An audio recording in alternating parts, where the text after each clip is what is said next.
بسم اللہ الرحمن الرحیم. In the name of Allah, the Beneficent,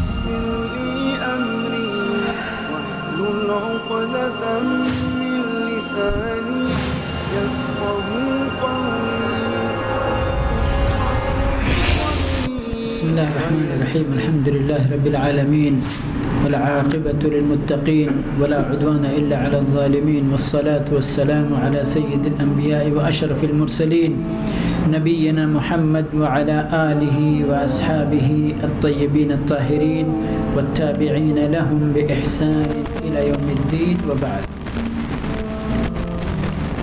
أعوذ بالله من الشيطان الرجيم. قل إنما أنا بشر مثلكم يوحى إلي أنما إلهكم إله واحد فمن كان يرجو لقاء ربه فليعمل عملا صالحا ولا يشرك بعبادة ربه أحدا. رب اشرح لي صدري ويسر لي أمري واحلل عقدة من لساني يفقهوا قولي. رب زدني علما رب زدني علما رب زدني علما.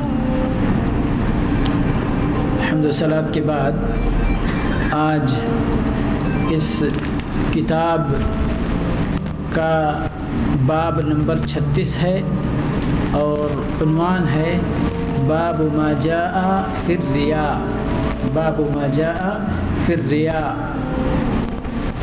ریا کے بارے میں کتاب و سنت کے اندر کیا وعید وارد ہے، اس کا حکم ہماری شریعت کے اندر کیا ہے، اس سلسلے میں یہ باب ہے. کتاب کیا ہے؟ کتاب ہے کتاب التوحید، اور باب ہے ریا کے بارے میں.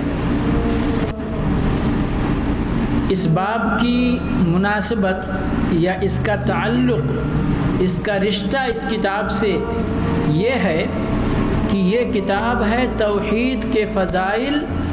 توحید کیا ہے، شرک کیا ہے، توحید کی قسمیں کیا ہیں، شرک کی قسمیں کیا ہیں، یہ بیان کرنے کی کتاب ہے یہ.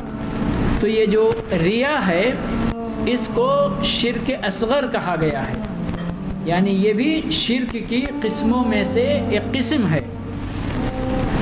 چنانچہ اس کتاب کے ابواب میں سے ریا کا ایک باب ہونا یہ اس کتاب کے محتوا کے اعتبار سے بڑا اہم باب تھا، جس کو مؤلف رحمہ اللہ نے یہاں پر ذکر کیا ہے، اس کو فراموش نہیں کیا ہے.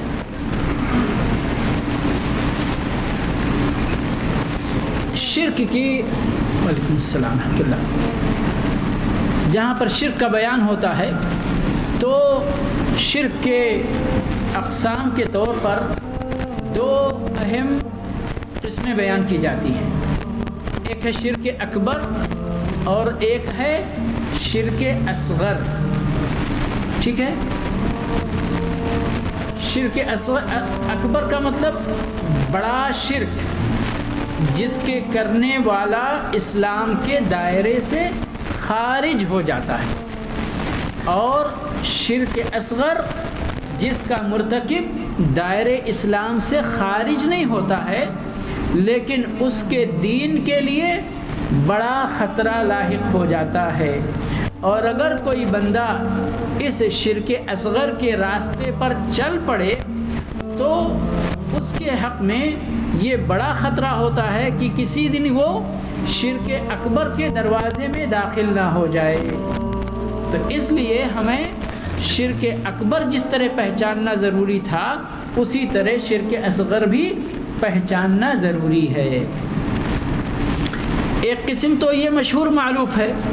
دوسری قسم شرک کی شرک جلی یا شرک ظاہر اور شرک خفی ہے. شرک جلی یا شرک ظاہر کا مطلب وہ شرک جو لوگوں کے لیے عیاں بیاں ہو، جو نظر آئے، جو کان میں سنائی دے، جو آنکھ سے دکھائی دے، یہ ہے شرک ظاہر یا شرک جلی. اور دوسرا شرک ہے شرک خفی، پوشیدہ شرک. جو ہماری آنکھوں سے دکھائی نہیں دے گا لیکن اس کا وجود رہے گا. شرک کرنے والے کے دل کے اندر یہ شرک اصغر پایا جائے گا، اس کی نیت کے اندر یہ شرک پایا جائے گا، اس کے اعمال کے اندر یہ شرک پوشیدہ ہوگا. عمومی طور پر جہاں پر شرک خفی کا بیان ہوتا ہے تو لوگ سمجھتے ہیں کہ اس سے مراد صرف اور صرف شرک اصغر ہے، کیونکہ ایک روایت میں بھی اس طرح کی بات آئی ہے. لیکن اگر شرک کے اقسام پر غور کیا جائے تو پتہ چلے گا کہ یہ جو شرک جلی ہے اور شرک خفی ہے یہ ہر دو طرح کے، اس میں شرک اکبر بھی ہو سکتا ہے اور شرک اصغر بھی ہو سکتا ہے. اب مثال کے طور پر ایک بندہ کسی قبر پر جا کر مرغا ذبح کر کے اس قبر والے کے لیے نذر و نیاز کے طور پر وہاں پر کھلاتا پلاتا ہے. لوگ دیکھ رہے ہیں فلاں آ کر کے اللہ کے بجائے فلاں مزار والے کے لیے مرغا ذبح کر رہا ہے. یہ شرک اکبر ہے کہ نہیں ہے؟ اور شرک جلی بھی ہے، اسی وقت میں لوگوں کو نظر آ رہا ہے. سمجھ گئے؟ لیکن منافقین کا شرک، منافقین کا کفر، وہ کفر اکبر شرک اکبر ہی ہے لیکن کسی کو نظر نہیں آ رہا ہے. کیوں نظر نہیں آ رہا ہے؟ کیونکہ وہ لوگ اس شرک کو اپنے اندر چھپائے ہوئے رہتے ہیں، کسی کے لیے ظاہر ہی نہیں کرتے. تو یہاں دیکھیں دونوں شرک اکبر ہے لیکن ایک ظاہر ہے اور ایک چھپا ہوا ہے. تو شرک اکبر دونوں کے اندر پایا گیا. اسی طرح سے شرک اصغر میں بھی کچھ شرک ایسے ہوتے ہیں جو نظر آتے ہیں اور کچھ شرک ایسے ہوتے ہیں جو نظر نہیں آتے ہیں. مثال کے طور پر شرک اصغر جو نظر آنے والا یا جو سنا جا سکتا ہے، جس کو محسوس کیا جا سکتا ہے، ایک بندہ اللہ کے علاوہ غیر اللہ کی قسم کھاتا ہے، غیر اللہ کی قسم کھاتا ہے. یہ کیا ہے؟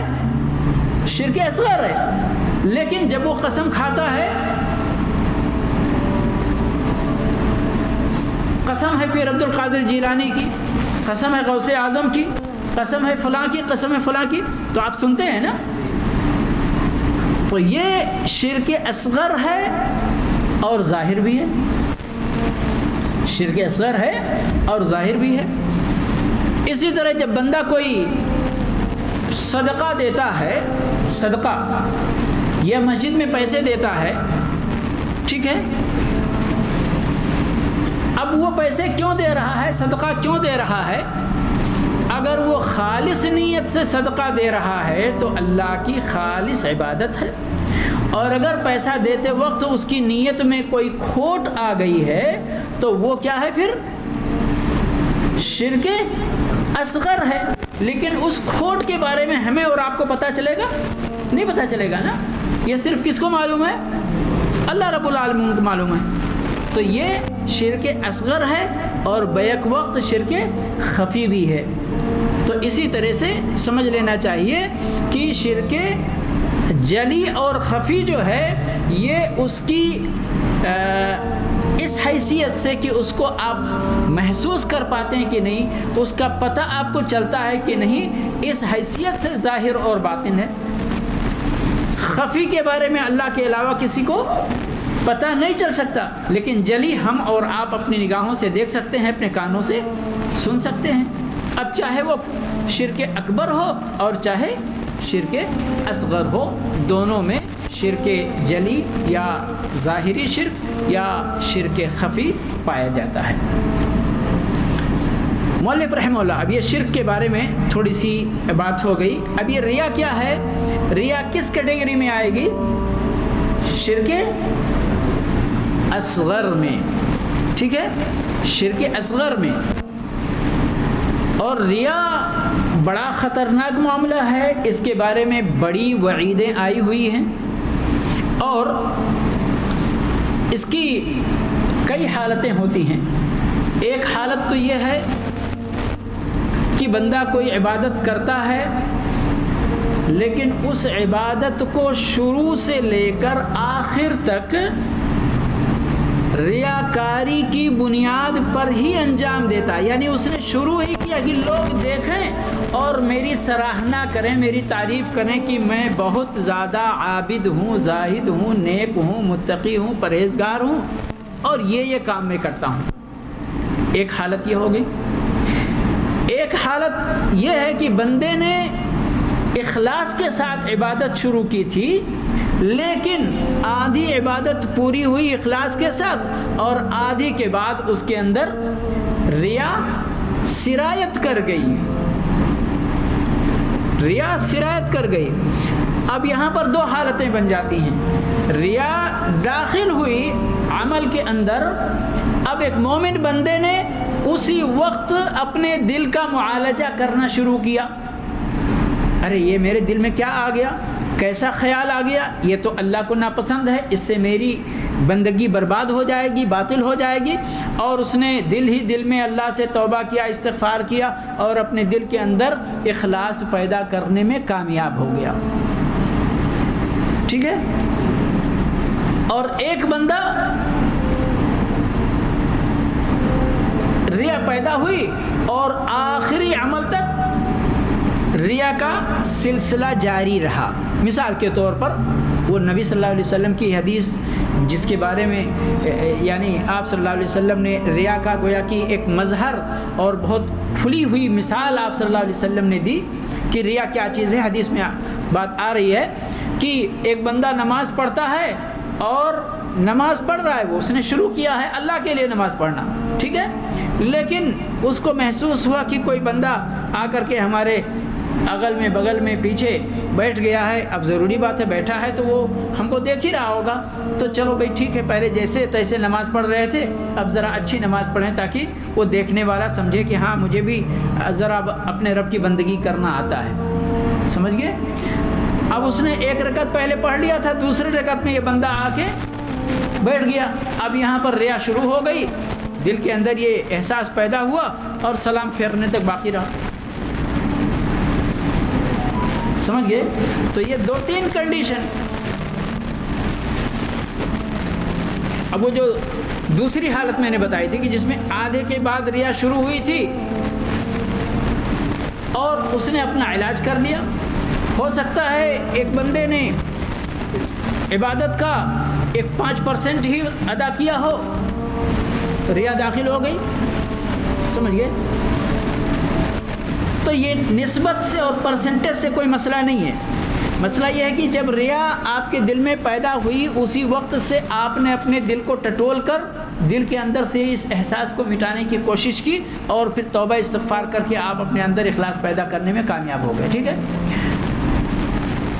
پہلی جو کنڈیشن ہے کہ ایک بندے نے عبادت کا آغاز ہی ریا کی بنیاد پر کیا اور اسی پہ اختتام بھی کیا, تو اس کے بارے میں علماء امت کا اتفاق ہے کہ اس کا یہ عمل اکارت ہے, برباد ہے, باطل ہے. اس کا کوئی اجر اس کو نہیں ملے گا, بلکہ وہ ریاکاروں میں شامل ہونے کی وجہ سے ریاکاری کی جو وعید شریعت میں آئی ہے اس کے لیے خدشہ ہے. دوسری صورت جس میں بندے کے دل میں ریا طاری ہوئی اور پھر اس نے اس کو اپنے دل سے دفع کر دیا, اخلاص پیدا کر لیا, تو اس سے اس کی عبادت پر کوئی اثر نہیں پڑے گا. اس پر بھی علماء کا اتفاق ہے. تیسری صورت جو ہے کہ عبادت کے جس کسی حصے میں بھی ریا طاری ہوئی بندے کے دل میں اور پھر اسی حالت میں اس عبادت کا اختتام ہوا, یہاں پر اس عبادت کا کیا انجام ہونا ہے؟ جی قابل قبول نہیں. بھائی نے ہمارے دے دیا فتویٰ. اس کے بارے میں یہی وہ کنڈیشن ہے ریا کی جس کے بارے میں علماء نے اختلاف کیا ہے. میں نے بتایا تین حالتیں, تین حالتوں میں سے ایک کے بارے میں اتفاق ہے کہ عمل برباد ہے, دوسرے کے بارے میں اتفاق ہے کہ عمل درست ہے کیونکہ بندے نے اپنا علاج کر لیا نا, اپنے دل کو درست کر لیا, اخلاص پیدا کر لیا. تو یہ جو تھوڑی دیر کے لیے وسوسے طاری ہوتے ہیں ہمارے دلوں پر، اللہ رب العالمین کی رحمت ہے ہمارے اس امت پر اور ہم انسانوں پر، ہم مسلمانوں پر، کہ اللہ رب العالمین نے اس کا مواخذہ نہیں کیا ہے۔ تو اس کے بارے میں بھی اتفاق، مسئلہ اختلافی یہی ہو گیا کہ آدھا ایسا آدھا ویسا، اب یہ کیا حکم ہوگا پھر اس کا؟ بعض علماء نے کہا کہ جتنے میں اس کا اخلاص باقی رہا وہ قابل قبول، جتنے سے شرک طاری ہو گیا، ریا طاری ہو گئی، اتنا برباد۔ بعض نے کہا نہیں، پورا برباد، سمجھ گئے؟ تو بہرحال مختلف اقوال ہیں اور اس میں یعنی فیصلہ کرنا تھوڑا مشکل لگتا ہے، اور ہو سکتا ہے واللہ عالم کہ اس کا عمل بربادی کی طرف زیادہ ترجیح دی جائے گی۔ کیوں؟ انما الاعمال بالخواتیم واللہ تعالی اعلم بالصواب، کہ خاتمہ بالخیر نہیں ہوا، خاتمہ بالریا ہو گیا اس کا، تو زیادہ خطرہ ہے اس بات کا کہ اس کا یہ عمل برباد ہو۔ ورنہ تو جس طرح سے علماء نے کہا کہ جتنے تک اس کا اخلاص رہا اتنا اس کے حق میں، اور جتنے سے ریاکاری ہو گئی اتنا اس کے حق سے باہر، واللہ تعالی اعلم بالصواب۔ تو یہ مختصر سی بات تھی بطور تمہید شرک کے بارے میں، اور یعنی خصوصیت کے ساتھ ریا کے بارے میں۔ اب کتاب و سنت کے نصوص کی عوارض ہیں، وہ ہم دیکھتے ہیں انشاءاللہ۔ سب سے پہلے مؤلف رحمہ اللہ نے اپنی عادت کے مطابق باب باندھا ہے اور اللہ رب العالمین کے کلام کا یہ ٹکڑا نقل کیا ہے، قل انما انا بشر مثلکم۔ یہ آیت سورہ کہف کی آخری آیت ہے۔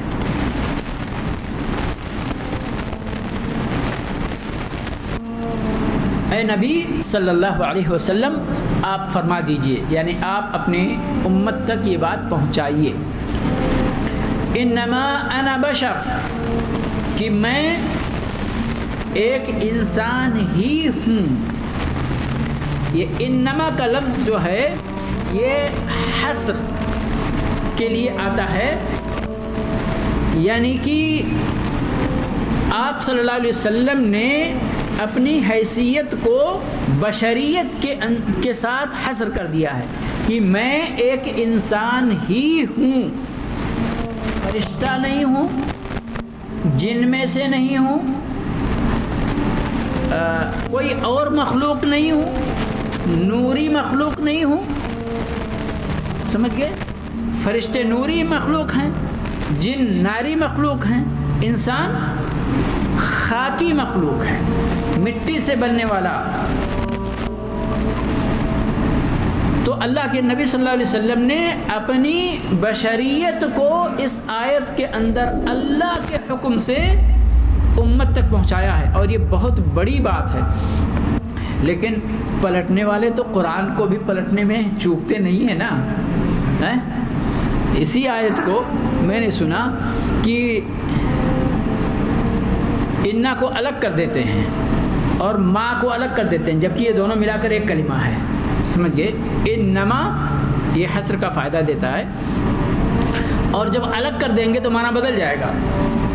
تو کچھ لوگ اس کو الگ کر کے انا کو الگ اور ماں کو الگ، پھر کیا کرتے ہیں؟ ماں کو مائے نافیہ مانتے ہیں، جیسے کہتے ہیں نا آپ لوگ معافی مشکلہ۔ معافی مشکلہ کا مطلب کیا ہے؟ مشکل نہیں ہے، نو پرابلم ہے نا۔ تو یہاں پر ماں کو نافیہ مانتے ہیں، نگیٹو۔ پھر کیا کرتے ہیں؟ معنی بدل گیا کہ نہیں بدل گیا؟ پہلے میں تھا کہ میں انسان ہی ہوں، اور ابھی کیا ہو گیا؟ میں انسان نہیں ہوں، سمجھ گئے؟ آیت ایک ہی ہے، اور ایک معنی آسمان پر، ایک معنی زمین پر، ایک معنی مشرق میں اور ایک معنی مغرب میں ہے۔ کیا کریں گے آپ؟ لیکن قرآن کس زبان میں ہے؟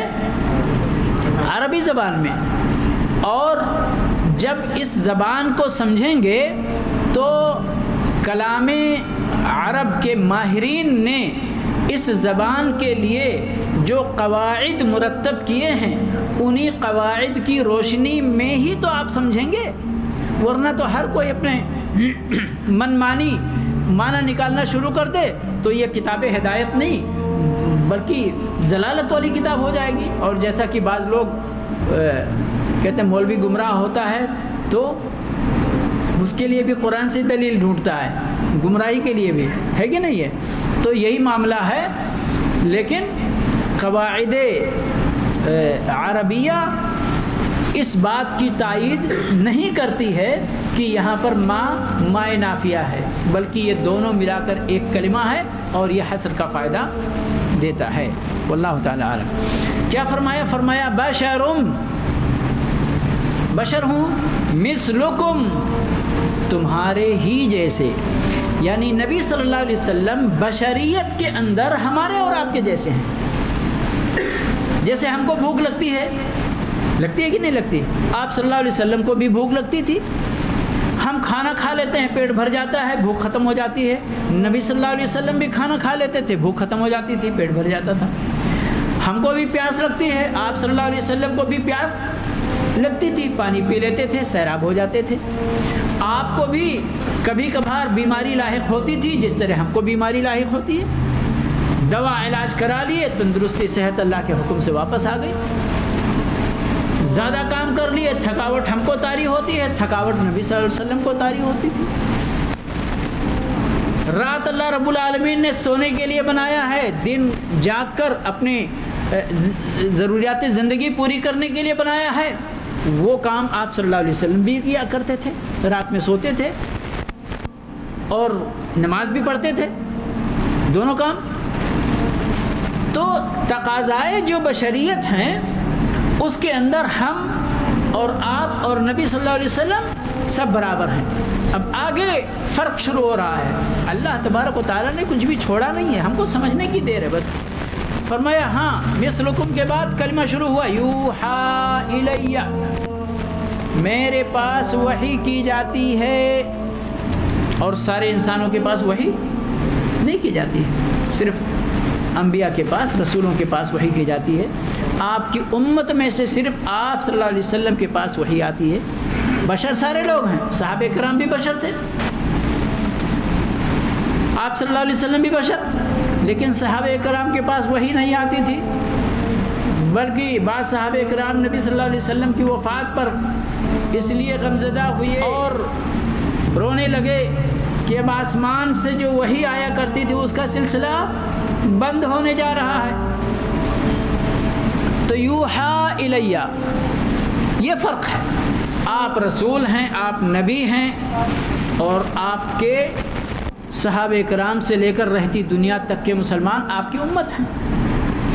وحی کس بات کی ہوتی ہے یہ بھی غور کرنے کی چیز ہے. بہت سارے لوگ دعوت کا جو یعنی آغاز کرتے ہیں یا دعوت کی انتہا کرتے ہیں وہ دوسری چیزوں سے, اولویات ان کی ترجیحات الگ الگ ہوتی ہیں. بہت سارے لوگ اخلاق سے دعوت کا آغاز کرو, معاملات سے دعوت کا آغاز کرو, بہترین گفتگو سے دعوت کا آغاز کرو. یہ سب چیزیں ٹھیک ہے اپنی جگہ, لیکن دعوت کس چیز کی دینی ہے, کس چیز کی دعوت سے آغاز کرنا ہے آپ کو, یہ اللہ رب العالمین نے فکس کر دیا ہے. نبی صلی اللہ علیہ وسلم نے اپنی سنت کے ذریعے بتا دیا ہے. حتیٰ وہی بھی کس چیز کی ہے, وہی تو پورا قرآن وہی نازل ہوئی ہے نا, لیکن یہاں اللہ رب العالمین نے پورا قرآن چھوڑ کر کیا فرمایا؟ فرمایا یوحا الیہ, میرے پاس وحی آتی ہے. وحی کس بات کی؟ انما الہکم الہ واحد, کہ تمہارا معبود صرف اور صرف ایک ہی ہے. یہاں انما آیا وہ بھی حصر کا فائدہ دیتا ہے کہ تمہارا معبود ایک ہی ہے. یہ سب سے عظیم وحی اللہ کے نبی صلی اللہ علیہ وسلم کے پاس آئی, جس کا ذکر اللہ رب العالمین نے, چونکہ وہ تو سب کو معلوم ہے پورا قرآن, لیکن اللہ رب العالمین نے اسی چیز کو ذکر کیوں کیا؟ اس کی اہمیت کو دیکھتے ہوئے کہ سب سے اہم وحی یہی ہے, الہکم الہ واحد. مسئلہ صاف ہو گیا. پھر اللہ رب العالمین آگے فرماتا ہے ٹکڑا, فمن کان یرجو لقاء ربہ, تو جو بندہ اپنے رب سے ملاقات کی امید رکھتا ہے، ملاقات کی امید کون رکھتا ہے؟ جس کا عقیدہ آواگمن کا عقیدہ ہے، وہ اللہ تبارک تعالیٰ سے ملاقات کی امید رکھتا ہے۔ وہ تو کہتا ہے ہم مریں گے اور بعد میں یا تو راجہ بن کے پیدا ہوں گے یا کیڑا مکوڑا بن کے پیدا ہوں گے، پر پیدا ہوں گے، واپس آئیں گے ہم۔ تو پھر وہ اللہ رب العالمین سے ملاقات کی امید کیسے رکھے گا؟ تو مراد یہاں پر مومن لوگ ہیں، مسلمان لوگ ہیں جن کا عقیدہ ہے یوم آخرت پر اور مرنے کے بعد اٹھائے جانے پر، حساب و کتاب ہونے پر، اپنے اپنے اعمال کی جزا اور سزا پانے پر جن کا ایمان ہے، وہ لوگ مراد ہیں۔ فَمَن كَانَ يَرْجُو لِقَاءَ رَبِّهِ فَلْيَعْمَلْ عَمَلًا صَالِحًا وَلَا يُشْرِكْ بِعِبَادَةِ رَبِّهِ أَحَدًا۔ مسئلہ صاف ہے نا؟ کتنا اللہ رب العالمین نے، اور جو میں بار بار دہراتا ہوں، یہ اپنے ذہن میں رکھیں آپ لوگ، واقعی یہ غور کرنے کی چیز ہے کہ قرآن میں یہ پورا قرآن چونکہ آیا ہے پوری بشریت کے لیے، جس میں سائنٹسٹ بھی ہیں، جس میں ڈاکٹر بھی ہیں، جس میں انجینئر بھی ہیں، جس میں زبان دان بھی ہیں، جس میں فصاحت والے لوگ بھی ہیں، بلاغت والے لوگ بھی ہیں، سمجھ گئے؟ ہر طرح کے لوگ ہیں، اور سیدھے سادے لوگ بھی ہیں، سیدھے سادے لوگ بھی ہیں۔ تو قرآن میں سب کے لیے خوراک ہے، سب کے لیے غذا ہے۔ ایک سائنٹسٹ قرآن پڑھے گا تو اس کو اپنے مطلب کی چیز بھی قرآن میں ملے گی، ڈاکٹر پڑھے گا تو اس کو بھی اپنے مطلب کی چیز ملے گی، ایک انجینئر پڑھے گا اس کو بھی اپنے مطلب کی چیز ملے گی، ایک فصاحت اور بلاغت کے ماہر علماء پڑھیں گے تو ان کو بھی اپنی فصاحت اور بلاغت کی چیز ملے گی، اور ان کے لیے خاص خاص چیزیں۔ لیکن ہدایت کی باتیں جو سب کے لیے، جس سے سب کا ایمان یا تو درست ہوگا یا برباد ہوگا، سمجھ گئے؟ ایسی آیتیں جس کی ضرورت سب کو ہے، وہ آیتیں اللہ رب العالمین نے بہت ہی واضح اور بہت ہی آسان الفاظ میں بیان فرمائے ہیں۔ اب جتنی اہم آیتیں ہیں، چاہے توحید کے تعلق سے ہو، چاہے شرک کے تعلق سے ہو، چاہے نماز کے تعلق سے ہو، چاہے زکوٰۃ کے تعلق سے ہو، چاہے روزے کے تعلق سے ہو، چاہے حج کے تعلق سے ہو، چاہے ہمارے معاملات کے تعلق سے، بہت ساری چیزیں،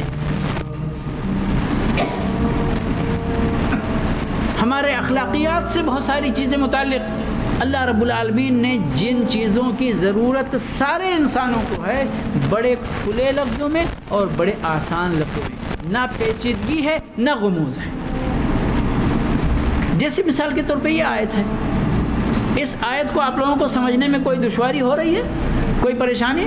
ہم کو ترجمہ کرنے میں بڑی آسانی ہے، اور کوئی بھی عربی زبان سمجھنے والا اس کو بآسانی ترجمہ کر سکتا ہے، اور ترجمہ کرتے ہی اس کا معنی بھی لوگوں کو واضح ہو جاتا ہے، کیونکہ اس میں پیچیدگی اللہ رب العالمین نے رکھا ہی نہیں ہے۔ فرمایا فَمَنْ كَانَ يَرْجُو لِقَاءَ رَبِّهِ فَلْيَعْمَلْ عَمَلًا صَالِحًا، تو اس کو چاہیے کہ نیک عمل کرے، نیک عمل صالح کرے۔ اور کیا کرے؟ عمل صالح جب وہ کرے تو اس عمل صالح کے اندر شرک کا ارتکاب نہ کرے، چاہے وہ شرک اکبر ہو اور چاہے شرک اصغر ہو۔ اللہ رب العالمین کی عبادت کے ساتھ وَلَا يُشْرِكْ بِعِبَادَةِ رَبِّهِ أَحَدًا، اور اپنے رب کی عبادت کے ساتھ کسی کو شریک نہ کرے، کسی کو کا مطلب سمجھتے ہیں؟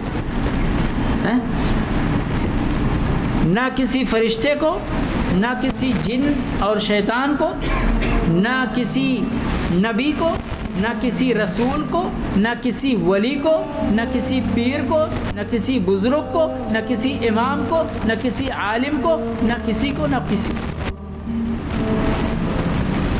نہ کسی پتھر کو، نہ کسی لکڑی کو، اور نہ کسی مٹی کو، کسی بھی چیز کو اللہ کی عبادت میں شریک نہ کرے۔ کتنا مسئلہ واضح ہے۔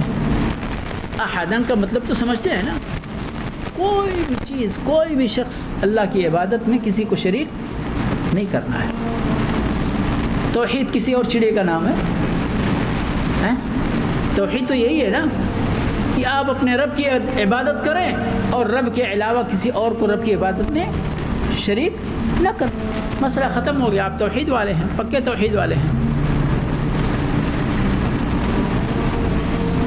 اور عمل صالح کا مسئلہ سن لیں آپ یہاں پر اس آیت کے تفسیر کے طور پر کہ عمل صالح کوئی بھی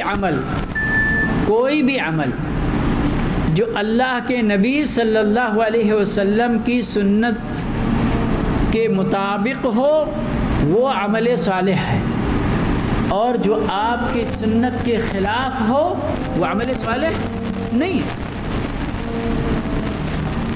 تو عمل کی قبولیت کی جو عام طور پر شرطیں بیان کی جاتی ہیں وہ دو ہی تو شرطیں ہیں، اور دونوں شرطیں یہاں اس آیت کریمہ کے اندر بیان کر دی گئی کہ عمل صالح ہو اور اللہ کے لیے خالص ہو۔ صالح کا مطلب یہ ہے کہ اللہ اور اس کے رسول صلی اللہ علیہ وسلم کے بتائے ہوئے طریقے کے مطابق ہو، اور اس کو جب انجام دیا جائے تو خالص اللہ کے لیے انجام دیا جائے۔ آپ کے دین کا پورا خلاصہ آپ کو مل گیا۔ آگے وعن ابی ہریرہ مرفوعا قال اللہ تعالی انا اغنى الشركاء عن الشرك من عمل عملا اشرك معي فيه غيري تركته وشركه رواه مسلم۔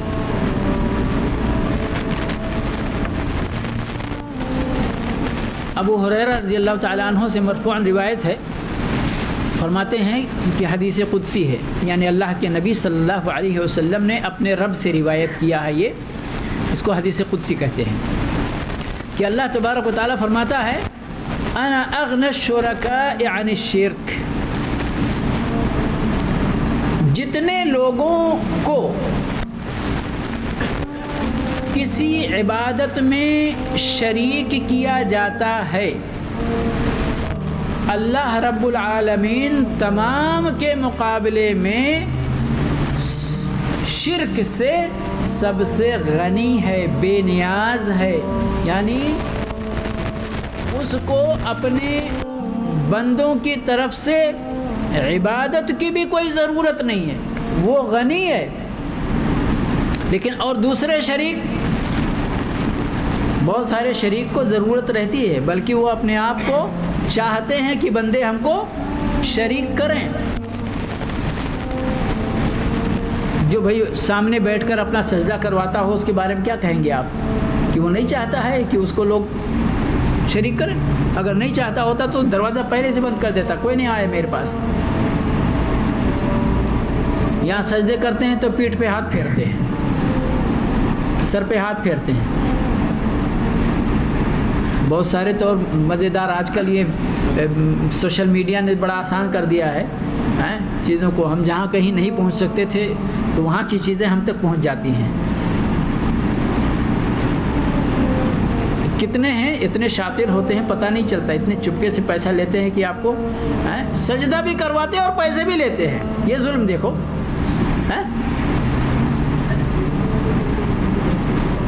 ہم رب کا سجدہ کیوں کرتے ہیں کہ رب ہم کو نوازے، ہے نا؟ اور یہاں دنیا والے سجدہ کرواتے ہیں، سجدہ بھی کروا لیتے اور پھر انہی سے الٹا پیسے بھی لے لیتے ہیں۔ آپ دیکھیے ظلم در ظلم نہیں ہے؟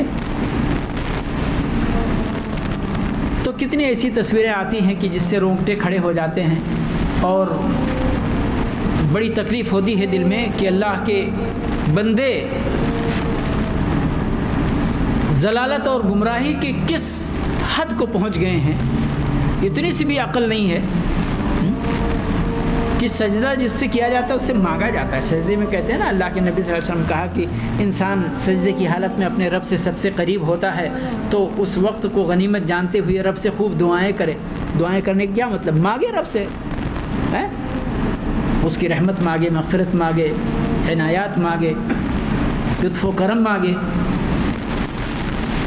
انسان بھی بیوقوف ہے، اسی کو سزا کرتے اسی کو پیسہ دیتے۔ ارے سزا کر کے مانگنا چاہیے، لا سزا کیا کم سے کم دے تو 2-4 ہزار۔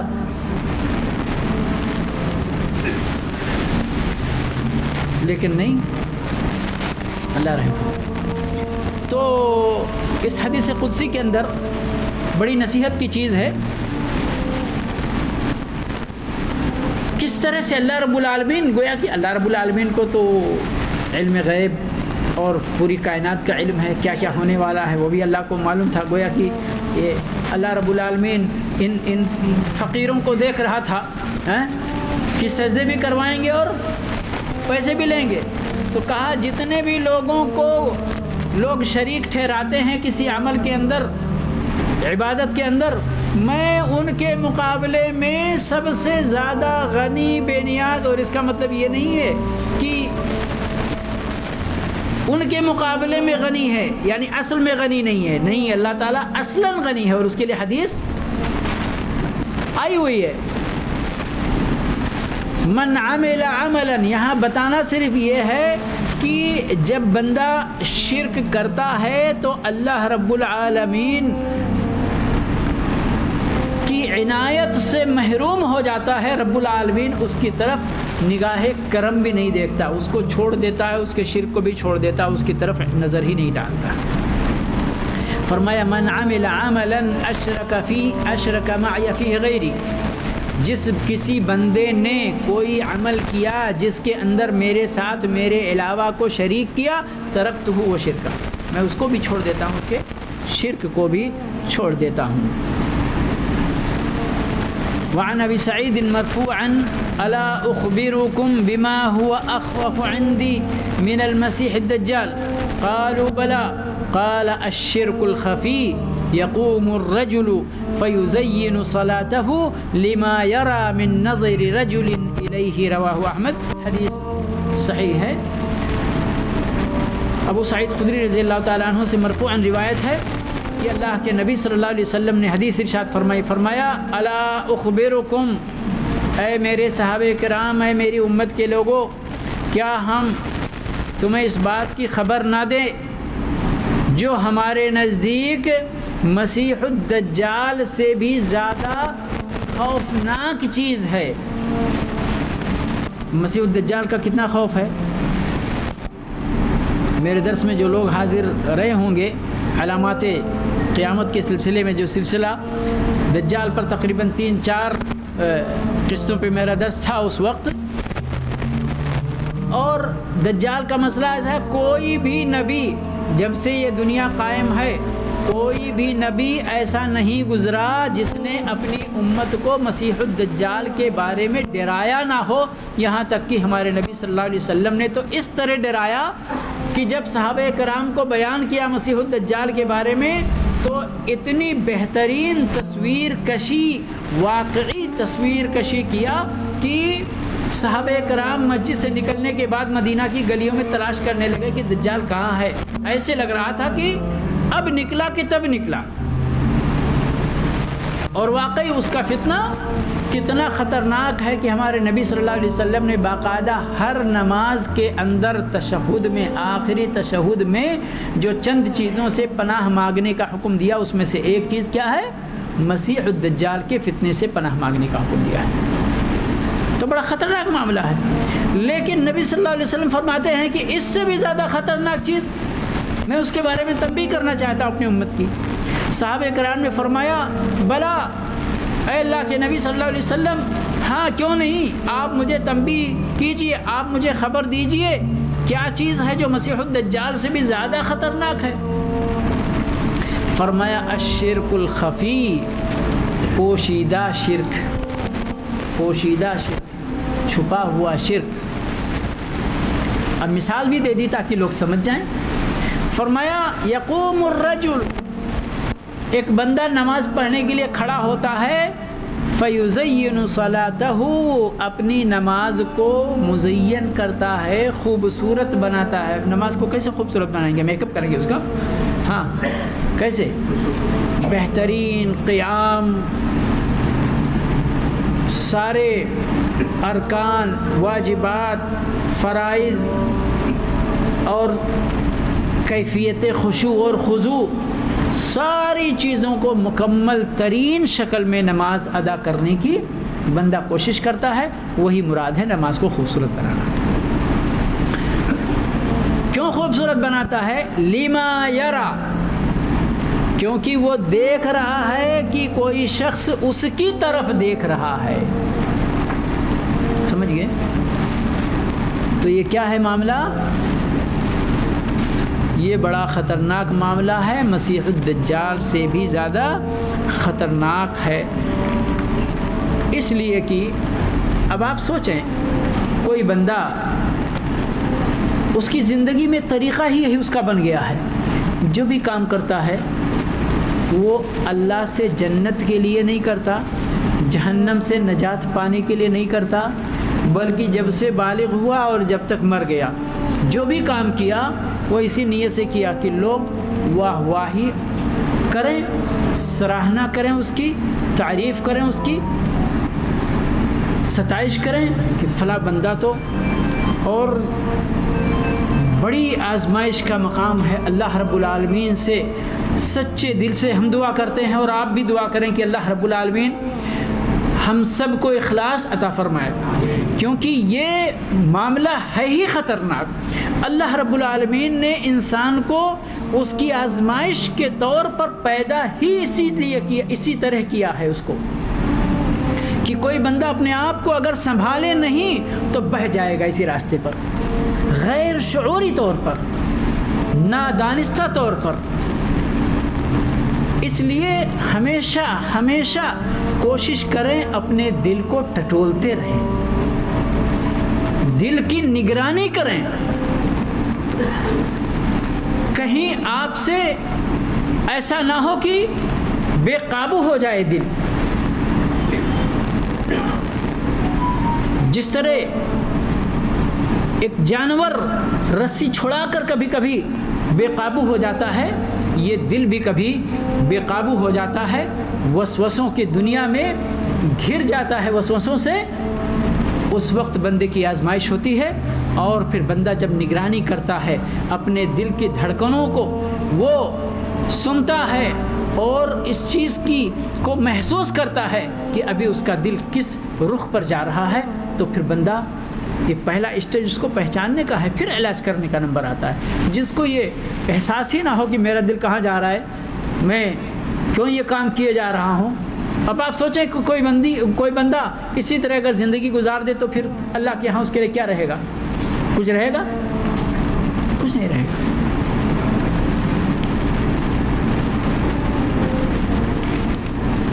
اور وہ علماء یا ایک عالم اور قاری کی مثال، مجاہد کی مثال، اور اللہ کی راہ میں خرچ کرنے والے مالدار کی مثال، یہ حدیث کسی کی نگاہوں سے پوشیدہ نہیں ہونی چاہیے۔ حدیث میں آتا ہے کہ انہی 3 طرح کے بندوں سے جہنم کی آگ کو بھڑکایا جائے گا، نعوذ باللہ من ذالک۔ یہ سارے لوگ نیک کام، یعنی کہ ایک بندے کو اگر کہا جائے جو اللہ کی راہ میں لڑتے ہوئے اپنی جان قربان کر دیا، اس سے بڑی قربانی دنیا کے اندر کوئی ہو سکتی ہے؟ کوئی تصور کر سکتا ہے؟ کیونکہ یہ آخری قربانی ہے، اس کے بعد کوئی قربانی نہیں بچتی۔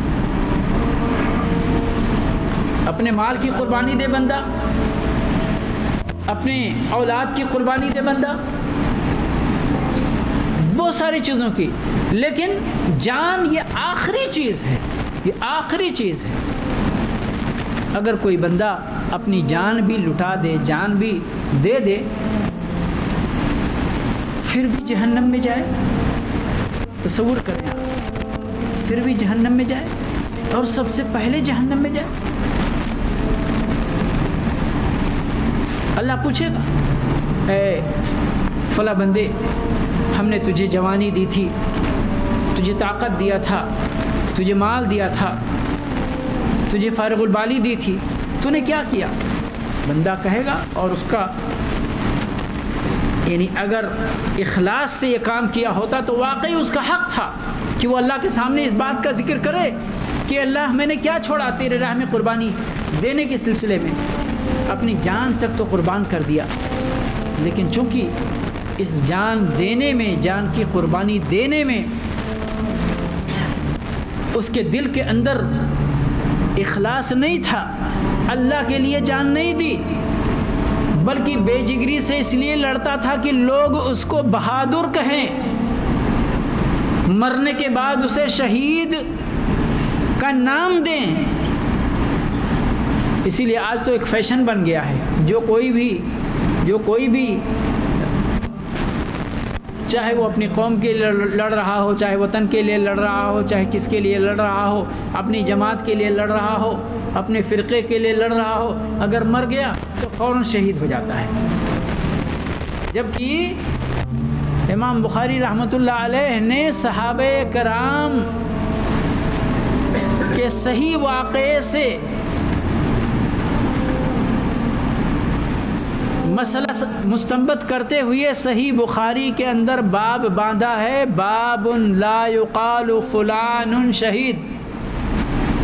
باب ہے اس مسئلے کے بیان میں کہ کسی بندے کو خاص کر کے اس کو یہ نہیں کہا جا سکتا کہ فلاں بندہ شہید ہے۔ آج تو نام لے کر کے کہتے ہیں فلان فلان شہید، ہے کہ نہیں ہے؟ یہ بندہ بھی جب اللہ پوچھے گا تو کہے گا اے اللہ میں تیری راہ میں جہاد کیا یہاں تک کہ اپنی جان کی قربانی دے دی۔ حدیث میں آتا ہے اللہ فرمائے گا کذبت، تو نے جھوٹ بولا۔ تائید میں فرشتے بھی کہیں گے کذبت، تو نے جھوٹ بولا، بلکہ تو نے لڑائی اس لیے کی تھی کہ تجھے بہادر کہا جائے۔ فقد قیل، کہا گیا دنیا کے اندر تجھے، تیرے نام کے ساتھ یہ ٹائٹل لگایا گیا کہ تو شہید ہے۔ اب تیرے لیے آخرت کے اندر کچھ نہیں ہے، اور چہرے کے بل گھسیٹ کر جہنم میں ڈال دیا جائے۔ اللہ رب العالمین ہم سب کی نیکیاں قبول فرمائے، پروردگار ہمیں اخلاص کی توفیق عطا فرمائے، رب العالمین ہمیں ریا سے محفوظ رکھے۔ آخر میں حسب دستور اس کتاب کے شارح شیخ فوزان حفظہ اللہ نے چند مسئلے صرف تذکیر کے طور پر، خلاصے کے طور پر بیان کیا ہے۔ پہلا مسئلہ کیا ہے کہ نبی اکرم صلی اللہ علیہ وسلم بشر تھے، ربوبیت یا الوہیت کا کوئی حصہ آپ کو نہیں ملا، آپ رحمت للعالمین تھے، رسول تھے، نبی تھے، بشیر تھے، نذیر تھے، پر بشر تھے۔ دوسرا مسئلہ جو میں نے اس وقت بھی آیت کی وضاحت کرتے ہوئے بیان کیا تھا کہ دوسرا اہم مسئلہ یہ ہے کہ رسول صلی اللہ علیہ وسلم کو جو بھیجا گیا تھا وہ توحید کی دعوت لے کر بھیجا گیا تھا، شرکیات سے آپ کو منع کرنے کے لیے، لوگوں کو شرک سے، دونوں قسم کے شرک سے، اکبر سے اور اصغر سے، لوگوں کو بچانے اور لوگوں کو اس سے دور رکھنے کے لیے اور دور رہنے کی دعوت دینے کے لیے بھیجا گیا تھا۔ تیسرا مسئلہ کہ نیک اعمال کے اندر اخلاص کا پیدا کرنا واجب ہے بندے پر۔ یہاں ایک نقطہ، دنیاوی معاملات میں بھی ریاکاری کی گنجائش نہیں ہے شریعت کے اندر، کیونکہ اس سے پھر ایک دوسرا مسئلہ پیدا ہوتا ہے، اور وہ پیدا ہوتا ہے بندے کے اندر کبر کا پیدا ہونا، نخوت کا پیدا ہونا، غرور کا پیدا ہونا۔ جب آپ اپنے مال کے سلسلے میں بہت زیادہ دکھاوا کرتے ہیں تو کیا مطلب ہوتا ہے؟ آپ کیا چاہتے ہیں؟ یہی نا کہ ہمارے پاس اتنا مال ہے۔ آپ کے بیٹے اگر اچھا ڈاکٹر انجینئر بن گئے تو آپ ہر موقع پر یعنی ان کا ذکر اور ان کا چرچا کر کے خوش ہوتے ہیں. اس کے اندر ایک چھپا ہوا تکبر موجود ہوتا ہے کہ دیکھو الا من رحم اللہ. کچھ لوگ, ہم یہ نہیں کہتے تحدیث نعمت کے طور پر بھی کہ اللہ نے ہم کو اتنی نعمتوں سے نوازا ہے, لیکن بہت کم اس طرح کے لوگ ہوتے ہیں الا من رحم اللہ. چوتھا مسئلہ ہے کہ اللہ رب العالمین بندوں کی بندگی سے بڑا بے نیاز ہے. اس کو نہیں چاہیے, وہ ہماری عبادتوں کا محتاج نہیں ہے, بلکہ ہم اپنی عبادتوں کے محتاج ہیں. ہماری عبادتوں کا ثواب اور اجر اللہ رب العالمین ہماری طرف لوٹا دیتا ہے, اس کو کسی چیز کی ضرورت نہیں ہے. حدیث میں آتا ہے کہ اگر پوری سرزمین کے لوگ اس دنیا کے اندر سب سے متقی شخص, ایک شخص سب سے چوٹی کا تقوی رکھنے والا جو ہے, پوری دنیا کے لوگ اسی طرح متقی پرہیزگار بن جائیں تو اللہ رب العالمین کی بادشاہت میں کوئی زیادتی, کوئی اضافہ نہیں ہوگا. اور اس دنیا کے اندر سب سے زیادہ فاسد شخص, فاسق شخص جو موجود ہے, اس کی طرح پوری دنیا والے ہو جائیں تو اللہ رب العالمین کی بادشاہت میں کسی طرح ایک رتی برابر کی کمی واقع نہیں ہوگی. تو اللہ رب العالمین بے نیاز ہے ہماری عبادت سے, ہمارے نیک عمل سے. ہمیں اپنے نیک عمل کی ضرورت ہے, اس لیے ہمیں اس بات کی بھی ضرورت ہے کہ اپنے نیک عمل کی حفاظت کریں, اس کو ضائع ہونے سے بچائیں اور اللہ رب العالمین سے مدد مانگیں. یقین مانیں آپ کے دل پر آپ کا کنٹرول نہیں ہے جب تک اللہ توفیق نہ دے.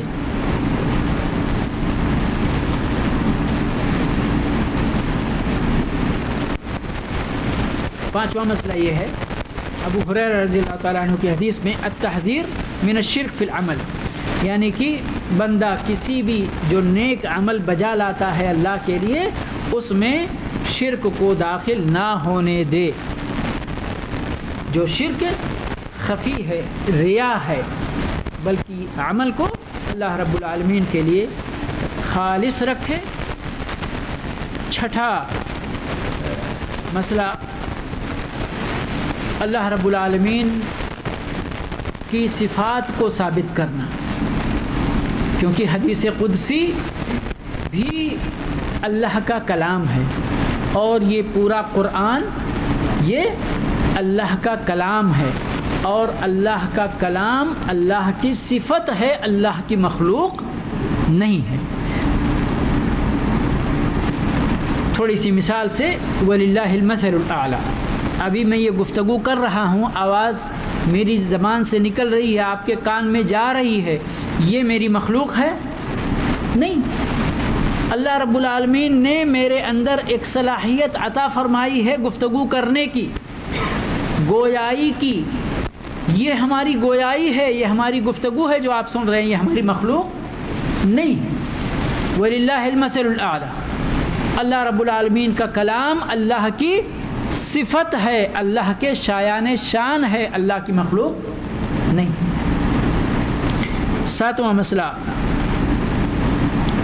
کہ ریا بڑا خطرناک مسئلہ ہے, اور ریا کی مثال جو اللہ کے نبی صلی اللہ علیہ وسلم نے دی ہے کہ نماز کو بندہ خوبصورت بنا لیتا ہے. یہ خوبصورت بنا لینا اگر کسی کو دکھانے کے لیے ہے, کیونکہ ریا کا جو مسئلہ ہے نا, ریا کے معنی ہی ہوتے ہیں دکھاوے کے, دکھاوے کے. یعنی اب چاہے آپ اپنی عبادت کو خوبصورت بنائیں دکھانے کے لیے, یا اس عبادت کو سرے سے انجام ہی دیں دکھانے کے لیے,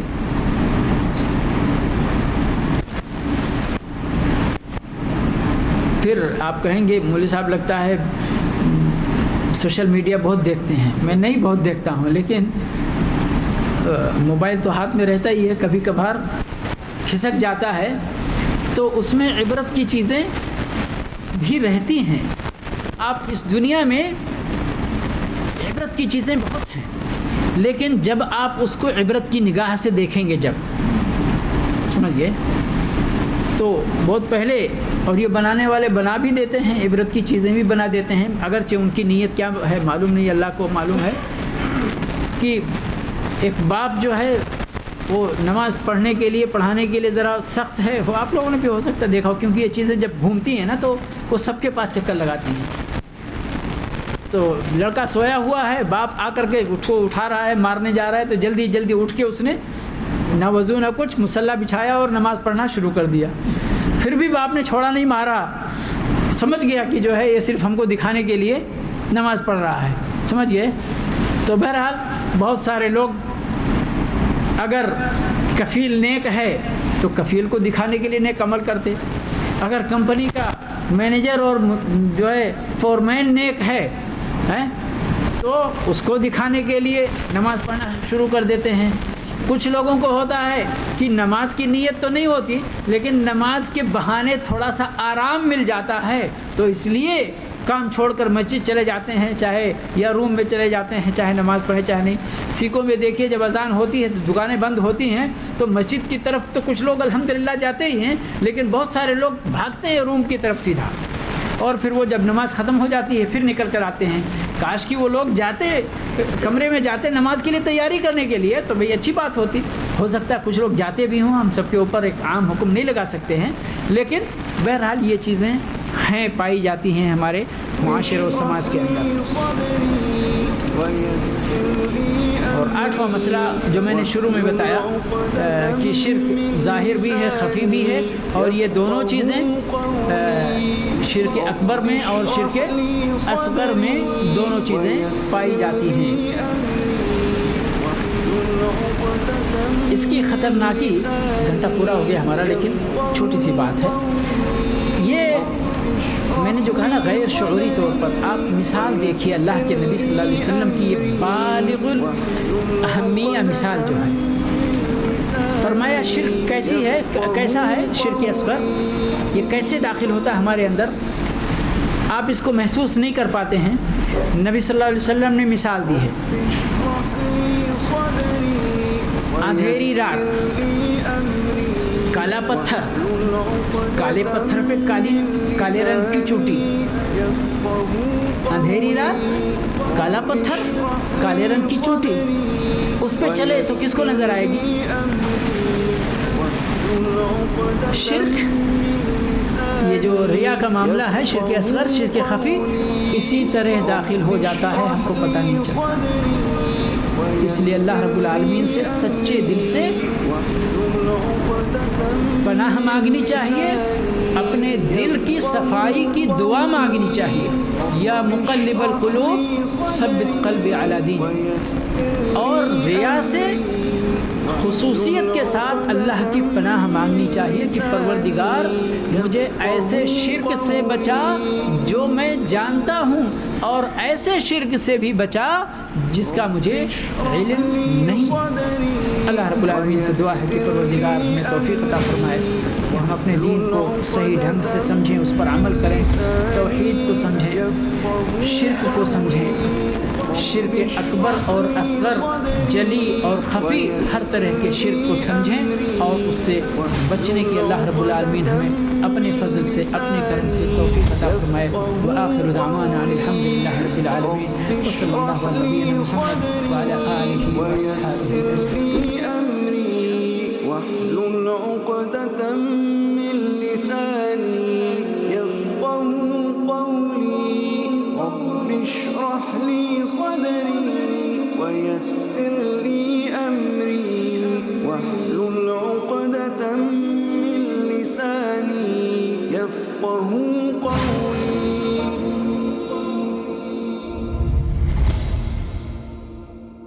رب اشرح لي صدري ويسر لي أمري واحلل عقدة من لساني يفقهوا قولي رب اشرح لي صدري ويسر لي أمري واحلل عقدة من لساني يفقهوا قولي رب اشرح لي صدري ويسر لي أمري واحلل عقدة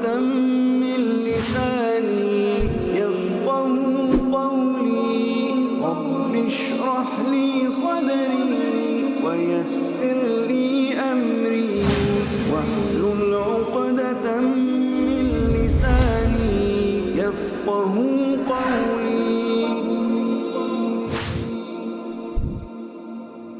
رب اشرح لي صدري ويسر لي أمري واحلل عقدة من لساني يفقه قولي رب اشرح لي صدري ويسر لي أمري واحلل عقدة من لساني يفقه قولي رب اشرح لي صدري ويسر لي أمري واحلل عقدة من لساني يفقه قولي رب اشرح لي صدري ويسر لي أمري واحلل عقدة من لساني يفقه قولي